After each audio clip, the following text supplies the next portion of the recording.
মানুষের অনেক প্রত্যাশা তৈরি হয়। স্বাভাবিকভাবেই বিশেষ করে বিএনপির মতন একটি রাজনৈতিক দলের কাছে সারা বাংলাদেশের মানুষ, শুধু ঢাকা সদর নয়, সারা বাংলাদেশের মানুষের অনেক প্রত্যাশা আছে।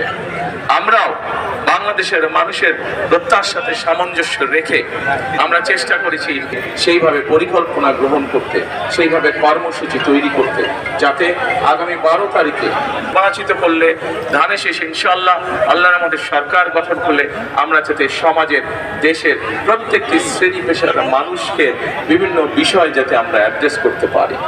প্রিয় ভাই বোনেরা, আমরা সামগ্রিকভাবে দেখেছি বাংলাদেশের জনসংখ্যার অর্ধেক জনসংখ্যা হচ্ছে নারী। এই নারীদেরকে যদি আমরা যতই পরিকল্পনা গ্রহণ করি না কেন, আমরা যদি আমাদের মা বোনদেরকে, তাদেরকে রাজনৈতিক অধিকারের পাশাপাশি তাদেরকে যদি আমরা স্বাবলম্বী করতে না পারি, অর্থনৈতিকভাবে স্বাবলম্বী করে গড়ে তুলতে না পারি, তাহলে আমরা উন্নয়ন অগ্রযাত্রা সামনে।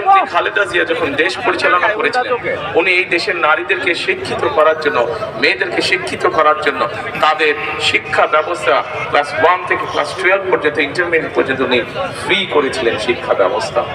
এবং তার কারণে আজকে সমগ্র বাংলাদেশে নারীদের শিক্ষার অনেক বৃদ্ধি পেয়েছে।